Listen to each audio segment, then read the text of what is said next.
It was a truth universally acknowledged that the HOA of Maplewood Estates was the pettiest governing body known to mankind.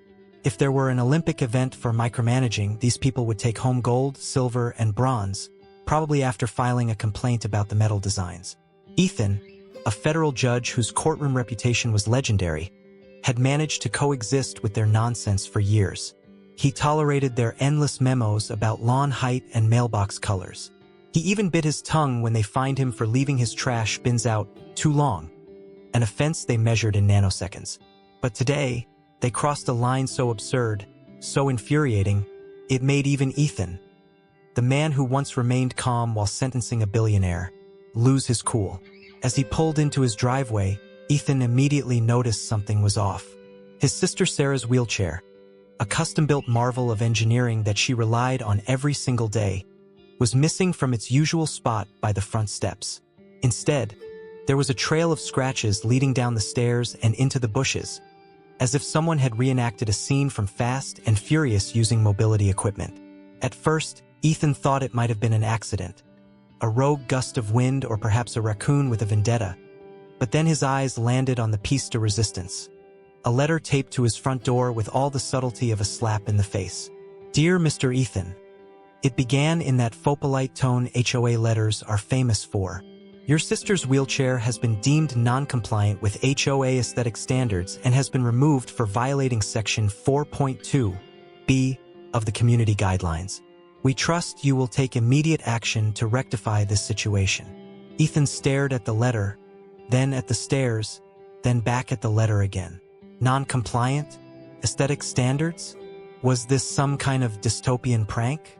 He felt like he'd stepped into an alternate reality where wheelchairs were considered contraband and suburban dictators ruled supreme. And then it hit him. The HOA hadn't just complained about Sarah's wheelchair. They had shoved it down the stairs. Now, if you've never had the pleasure of dealing with an HOA, let me paint you a picture. Imagine a group of people who take their power as seriously as medieval monarchs but wield it over things like mailbox colors and shrubbery height. These were not just neighbors. They were bureaucratic overlords armed with clipboards and an unholy love for bylaws. And apparently, they had decided that Sarah's wheelchair was an affront to their precious aesthetic harmony. Ethan stormed inside, clutching the letter like it was Exhibit A in a murder trial. Sarah looked up from her book, an ironic choice titled, How to Win Friends and Influence People, and immediately noticed his expression. What's wrong? She asked. Ethan held up the letter. Apparently your wheelchair is ruining the neighborhood's vibe. Sarah blinked. My wheelchair? The thing I used to move? Yes, Ethan replied dryly. It seems that mobility devices are now considered visual pollution. Sarah sighed deeply, but Ethan wasn't done. And they didn't just complain about it, they shoved it down the stairs, like some kind of HOA-sponsored demolition derby. For a moment, there was silence as Sarah processed this information. Then she burst out laughing, a sharp, incredulous laugh that echoed through the house. I mean, she said between giggles, it's almost impressive how petty they are. Ethan didn't share her amusement. He was already mentally drafting legal briefs and imagining cross-examinations where HOA board members squirmed under his relentless questioning. Petty doesn't even begin to cover it, he muttered. This is discrimination. It's illegal under the Americans with Disabilities Act. Sarah raised an eyebrow. You're really going to sue them? Not just sue them, Ethan said, his voice taking on the steely edge that made opposing lawyers tremble in courtrooms across America. I'm going to destroy them. But first things first, Ethan needed evidence. He grabbed his phone and began snapping pictures of the crime scene. The mangled wheelchair at the bottom of the stairs, the scratches on the concrete steps, and even the smugly worded letter taped to his door like some sort of HOA manifesto. As he worked, he couldn't help but marvel at the absurdity of it all. Who even thinks about aesthetic standards when it comes to wheelchairs? Was there a secret HOA meeting where they debated whether mobility devices clashed with Maplewood Estates' Tuscan-inspired design theme? Did someone stand up and say, you know what really ruins curb appeal? Accessibility? By the time Ethan finished documenting everything, he felt like he was starring in some kind of satirical legal drama. a cross between law and order and parks and recreation. And frankly, he was ready for his close-up. The next day, Ethan marched into the HOA office armed with his evidence and his considerable legal expertise. The office itself was exactly what you'd expect. Beige walls adorned with motivational posters about teamwork and community spirit that felt deeply ironic given recent events. Behind the desk sat Karen, the HOA president whose name might as well have been chosen by central casting for maximum cliché value. Karen was known for her ability to turn minor inconveniences into full-blown scandals and had once threatened to fine a neighbor for planting tulips instead of roses. "Mr. Ethan," she said brightly as he entered, though her smile didn't reach her eyes. "What can I do for you today?" Ethan dropped the crumpled letter onto her desk like it was radioactive waste. "You can start by explaining why my sister's wheelchair is currently in pieces at the bottom of my stairs." Karen's smile faltered slightly but quickly recovered. "Ah yes," she said smoothly. "That was addressed in our notice yesterday." "You mean this?" Ethan asked, gesturing to the letter as if it were Exhibit B in his imaginary trial.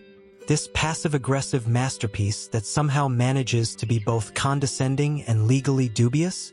Karen bristled but maintained her composure. "Mr. Ethan," she said firmly, "the HOA has rules that must be followed by all residents. And those rules include shoving wheelchairs downstairs?" Ethan interrupted. Karen blinked rapidly as if trying to recalibrate her response. "Well, no, but what?" Ethan pressed. Karen hesitated for just a moment too long. A rookie mistake when facing someone whose job involved dismantling arguments for fun, and Ethan seized on it like a shark smelling blood. "Let me save you some trouble," he said coldly.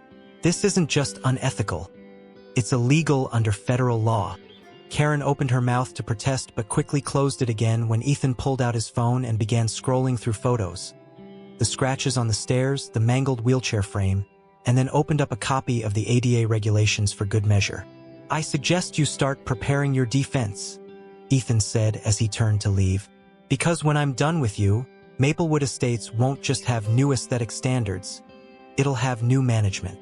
And with that final mic drop-worthy line delivered flawlessly, because let's face it, he was flawless, Ethan walked out of Karen's office feeling like he'd just won round one in what promised to be an epic battle between justice and bureaucracy. As for Karen, well, let's just say she wasn't smiling anymore.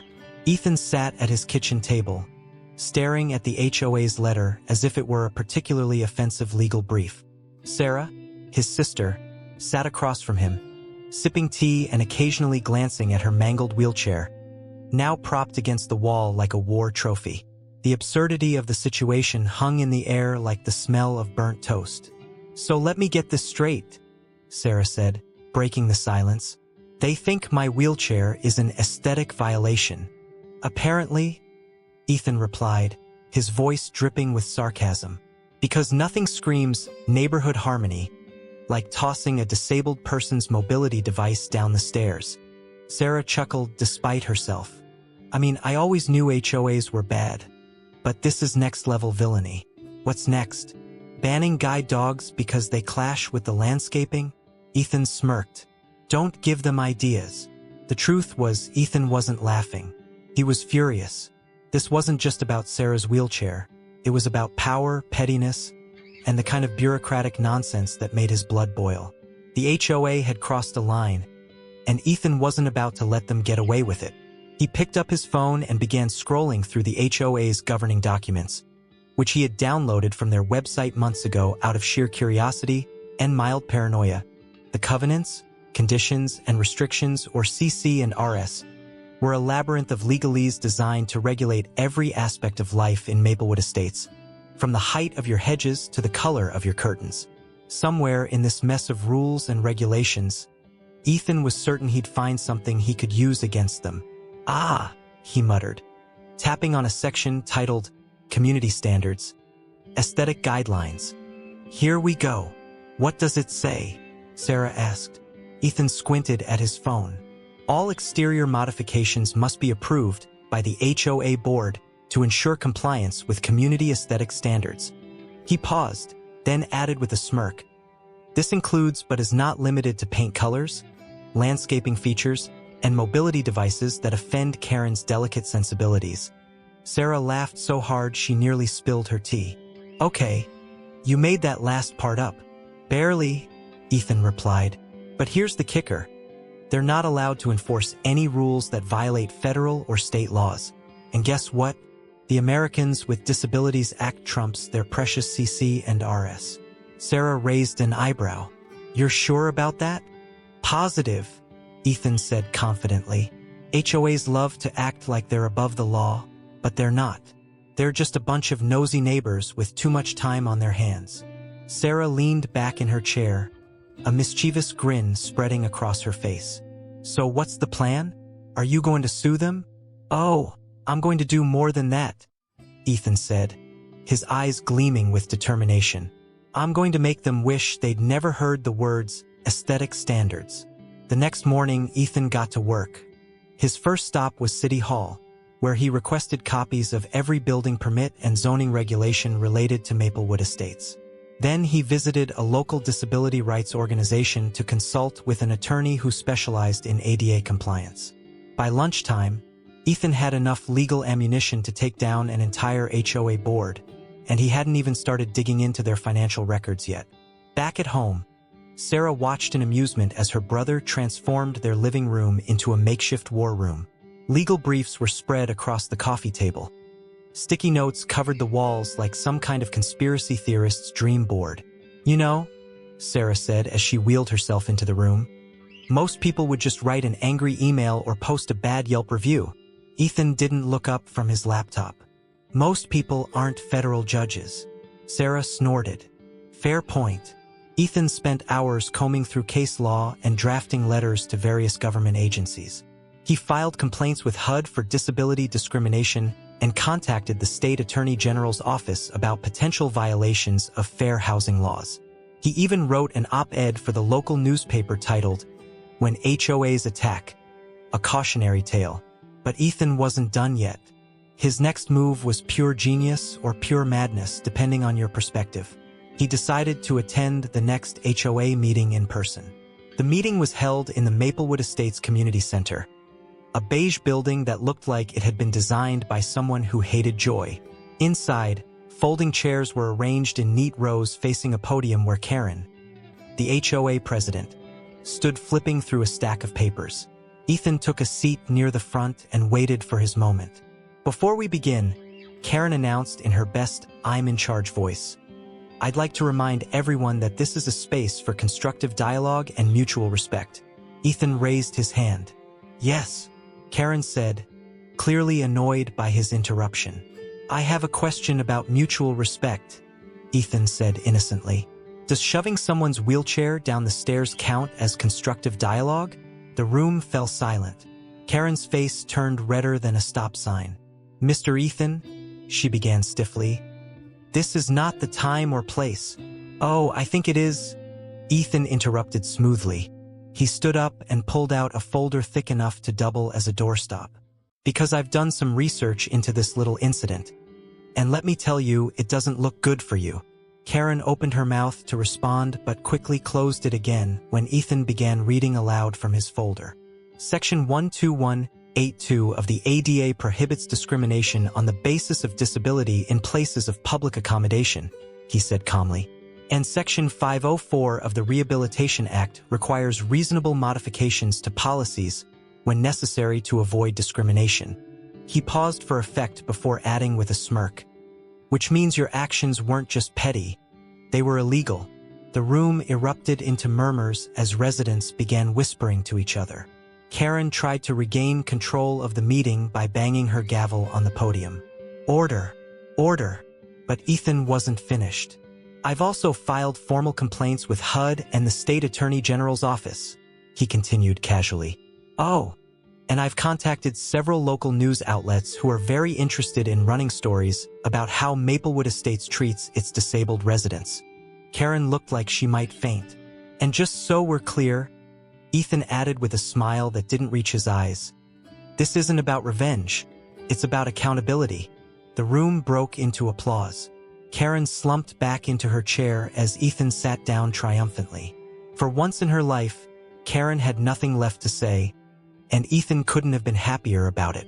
The fallout from Ethan's dramatic takedown at the HOA meeting was immediate and deliciously chaotic. Karen, the HOA president who had once ruled Maplewood Estates like a suburban dictator, was now the subject of hushed whispers and sideways glances whenever she ventured outside. Her usual air of smug superiority had been replaced by a nervous twitch and an ever-present clipboard she clutched like a security blanket. Ethan, meanwhile, was enjoying his newfound status as the neighborhood's unofficial hero, though he wasn't done yet. The first sign that Ethan's crusade was gaining traction came just days after the meeting, when a local news station aired a segment titled HOA Horror, Disabled Resident's Wheelchair Destroyed in Petty Power Play. The story featured interviews with Sarah, who spoke eloquently about the challenges of living with a disability, and Ethan, who delivered sound bites so sharp they could have been used as legal weapons. Karen declined to comment, which only made her look guiltier. The segment went viral almost immediately. Social media exploded with outrage, and hashtags like #HOAJustice and #WheelchairGate began trending. Ethan couldn't scroll through his phone without seeing memes of Karen's face superimposed onto images of tyrants or villains. One particularly popular meme showed her standing next to Darth Vader with the caption, "Even he thinks this is too much." But while the internet was having a field day, Ethan was focused on more tangible victories. His complaints to HUD and the State Attorney General's office had prompted investigations into the HOA's practices, and he had received confirmation that auditors would soon be examining their financial records. Ethan suspected there were skeletons in their accounting closet, possibly literal ones, given how shady Karen seemed, and he couldn't wait to see what would be uncovered. Meanwhile, Sarah was thriving in her role as Maplewood Estates' newest celebrity. Neighbors who had previously ignored her now stopped by to offer support or share their own HOA horror stories. One elderly woman confessed that Karen had fined her $50 for planting daisies instead of roses in her front yard. Another man revealed that he'd been threatened with legal action for parking his truck in his own driveway because it didn't match the neighborhood aesthetic. "I feel like we're living in some kind of dystopian HOA novel," Sarah said one evening as she and Ethan sat on the porch, watching Karen scurry past with her clipboard. "More like a satire," Ethan replied. "Except it's real, and somehow even more ridiculous." Their laughter was interrupted by the arrival of a certified letter addressed to Ethan. He opened it cautiously, half expecting it to be another passive-aggressive missive from Karen. Instead, it was a formal notice from the HOA board announcing an emergency meeting to discuss recent events. "Oh, this should be good," Ethan said, holding up the letter for Sarah to see. The emergency meeting took place in the same beige community center where Ethan had delivered his initial smackdown. This time, however, the atmosphere was different. The room was packed with residents, many of whom had never attended an HOA meeting before, and there was an air of anticipation that bordered on gleeful. Karen sat at the podium looking like she'd rather be anywhere else. Her usual crisp blazer was slightly rumpled, and her smile seemed glued on with sheer force of will. Beside her were two other board members, Bob, who always looked confused no matter the situation, and Linda, whose resting face could only be described as permanently annoyed. Ethan took a seat near the front again, this time joined by Sarah and several neighbors who had become his allies in what they jokingly referred to as the Great HOA Uprising. Karen cleared her throat and tapped her gavel against the podium. "Thank you all for coming," she began stiffly. "We've called this meeting to address some concerns that have been raised recently." "Concerns?" Ethan said loudly enough for everyone to hear. "You mean like shoving wheelchairs downstairs?" The room erupted into laughter and applause. Karen's face turned an impressive shade of red as she tried to regain control. "Mr. Ethan," she said through gritted teeth, "this is not a forum for personal attacks." "Funny," Ethan replied smoothly. "That's exactly what I thought when I read your letter about my sister's wheelchair." More laughter followed.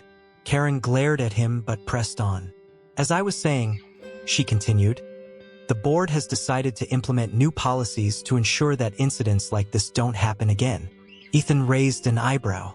"New policies? Like what? A rule against throwing mobility devices downstairs?" Karen ignored him and began listing vague promises about improved communication and greater transparency. It was clear she was trying to placate the crowd without actually admitting fault or taking responsibility. But Ethan wasn't about to let her off the hook. "Excuse me," he interrupted again, standing up this time so everyone could see him. "I think we all deserve more than empty promises." Karen looked like she might implode. "What we need," Ethan continued confidently, "is accountability, and that starts with you stepping down as president." The room went silent for a moment before erupting into cheers. Karen sputtered incoherently as Linda leaned over to whisper something in her ear. Probably something along the lines of "he's right. We're doomed." Bob looked confused but nodded anyway. Ethan waited for the noise to die down before delivering his final blow. "And while we're at it," he added casually, "I think it's time we audited your financial records." If Karen had looked panicked before, she now looked downright terrified. "You can't do that," she snapped. "Actually," Ethan replied calmly, pulling out yet another folder from his seemingly bottomless supply of evidence. "We can and we will." The room erupted into applause again as Karen slumped back into her chair in defeat. By the end of the meeting, it was clear that Karen's reign as HOA president was over. The board agreed to hold new elections for leadership positions, and several residents, including Sarah, volunteered to help draft updated bylaws that prioritized inclusivity and fairness over arbitrary aesthetic standards. As people filed out of the community center, many stopped to thank Ethan for standing up to Karen and exposing the HOA's corruption. "You're like Robin Hood," one neighbor said with a grin. "More like Judge Dredd," Ethan replied with a wink. Sarah rolled her eyes but smiled anyway. For once in their lives, Maplewood Estates felt less like a dystopian novel and more like an actual community, and Ethan couldn't have been prouder of what they'd accomplished together. The downfall of Karen and the HOA board was the talk of Maplewood Estates for weeks. Ethan had become a local legend, the man who stood up to suburban tyranny and won. Neighbors who had previously avoided him now waved enthusiastically when he walked by, as if he were some kind of folk hero. Even Sarah was enjoying her newfound celebrity status, though she couldn't resist teasing Ethan about his growing ego. "So, Judge Ethan," she said one morning as she wheeled herself into the kitchen, "how does it feel to be the most feared man in Maplewood Estates?" Ethan smirked as he poured himself a cup of coffee. "I wouldn't say feared. Respected, maybe. Admired. Revered." Sarah rolled her eyes. "You're insufferable. Only when I'm right," Ethan replied with a grin. But while Ethan was basking in his victory, he wasn't done yet. The HOA's financial audit was still underway, and he had a sneaking suspicion that Karen's reign had been more than just petty. It had been downright shady. Sure enough, it didn't take long for the auditors to uncover a treasure trove of questionable transactions. The first red flag was a series of payments labeled landscaping expenses that had gone to a company owned by Karen's cousin, a company that didn't appear to have done any actual landscaping. Then there were the invoices for community events that had suspiciously high price tags and no documentation to back them up. And let's not forget the mysterious disappearance of funds earmarked for repairing the neighborhood pool, which had remained closed for years due to budget constraints. When the audit report was finally released, it was so damning that even Karen's staunchest supporters couldn't defend her anymore. She resigned in disgrace, and Ethan couldn't help but feel a twinge of satisfaction as he watched her pack up her clipboard and leave the community center for good. But Ethan wasn't content with just removing Karen from power. He wanted to make sure the HOA never abused its authority again. So he teamed up with Sarah and a group of like-minded neighbors to draft a new set of bylaws that prioritized transparency, accountability, and inclusivity. The process wasn't easy. For every sensible suggestion, like requiring board members to disclose conflicts of interest, there was an equally absurd proposal from someone who clearly didn't understand how bylaws worked. "I think we should ban all SUVs," one neighbor said during a brainstorming session. "They're ugly and bad for the environment." "Maybe we should require everyone to plant tulips," another chimed in. "They're so cheerful." Ethan pinched the bridge of his nose and took a deep breath. "Let's focus on things we can actually enforce," he said patiently. Eventually, they managed to create a set of bylaws that everyone could agree on or at least tolerate and presented them at the next HOA meeting. The new rules were overwhelmingly approved by the residents, marking a turning point for Maplewood Estates.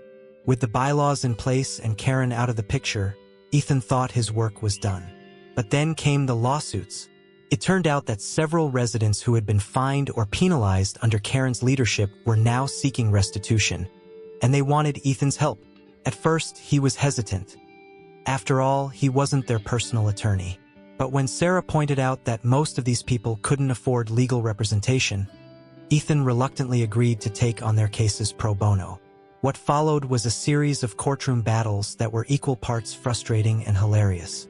One case involved a man who had been fined $500 for painting his front door blue, a color Karen claimed violated the HOA's aesthetic guidelines. Another case centered on a woman who had been threatened with eviction for putting up Christmas lights before Thanksgiving. In each case, Ethan dismantled the HOA's arguments with surgical precision, earning him even more admiration from his neighbors, and even more ire from what remained of the HOA board. "You're ruining this community," Linda, one of the few remaining board members, shouted at him during one particularly heated trial. "No," Ethan replied calmly. "I'm saving it from you." By the time the lawsuits were resolved, Maplewood Estates felt like a completely different place. The oppressive atmosphere that had once hung over the neighborhood like a storm cloud was gone, replaced by a sense of camaraderie and mutual respect. Even Sarah noticed the difference. "People actually smile at me now," she said one afternoon as she wheeled herself down the sidewalk. "It's weird." Ethan chuckled. "You're welcome." But while Ethan was proud of what they'd accomplished, he couldn't help but feel like something was missing, something personal. So he decided to throw a party. The idea came to him while he was sitting on his porch with Sarah, watching as neighbors walked by and waved cheerfully. "You know what this neighborhood needs?" he said suddenly. "A pool," Sarah replied without missing a beat. "No," Ethan said with mock seriousness. "A celebration." And so began preparations for what would become known as the Maplewood Estates Justice Jubilee. Ethan invited everyone in the neighborhood, including people who had previously been at odds with him, and promised food, drinks, and entertainment. The party was held in Sarah's backyard, which conveniently doubled as Ethan's backyard, and it was an unqualified success. Residents mingled and laughed as they enjoyed barbecue and lemonade. Kids played games on the lawn, and even Linda showed up, though she spent most of her time glaring at Ethan from across the yard. At one point during the festivities, Sarah rolled up beside him and handed him a plate of ribs. "You did good," she said simply. Ethan smiled as he looked around at his neighbors, people who had once been strangers but now felt like friends. "Yeah," he replied quietly. "We did." Ethan's Justice Jubilee had been a roaring success, cementing his status as the unofficial mayor of Maplewood Estates, or, as Sarah liked to call him, the benevolent dictator of suburbia. The neighborhood had transformed into a place where people actually talked to each other instead of filing complaints about each other. Even the HOA board had been replaced by a group of residents who seemed genuinely interested in improving the community rather than micromanaging it to death. Ethan should have been satisfied. He should have been ready to hang up his metaphorical cape and retire from his role as suburban vigilante. But there was one last loose end to tie up. Karen. Despite her resignation and public humiliation, Karen had not disappeared entirely. She still lived in Maplewood Estates, though her once pristine lawn was now suspiciously overgrown, and her mailbox, a symbol of her former tyranny, had been replaced with a generic model that screamed, "I've given up." Karen had become something of a recluse, rarely venturing outside except to glare at Ethan from behind her curtains. It was clear she hadn't forgiven him for dismantling her empire, and Ethan suspected she never would. But Ethan wasn't the type to leave things unfinished. He believed in closure, and if Karen wasn't going to apologize for her actions, he was going to make sure she understood the consequences of them. It started with a letter. "Dear Karen," Ethan wrote in his neat, judicial handwriting. "I hope this letter finds you well, or at least less angry than usual. I wanted to take a moment to reflect on the events of the past few months and offer you an opportunity for redemption. He paused, tapping his pen against the table as he considered his next words. While your tenure as HOA president was memorable and not in a good way, I believe everyone deserves a chance to make amends. Perhaps you could volunteer your time to help improve the community you once ruled with an iron clipboard. Or, if that's too much to ask, maybe just stop glaring at me every time I walk by. Ethan signed the letter with a flourish and dropped it into Karen's mailbox. He didn't expect much. Karen wasn't exactly known for her humility, but he figured it was worth a shot. A week passed with no response, then 2 weeks. By the 3rd week, Ethan decided it was time for Plan B. Plan B involved balloons. Lots and lots of balloons. Ethan enlisted the help of Sarah and several neighbors to execute his plan. They spent an entire afternoon inflating balloons and writing messages on them. Messages like, "We forgive you," and "Let's be friends," and "No more wheelchair drama." Once they had enough balloons to fill Karen's front yard, they snuck over under cover of darkness and tied them to every available surface.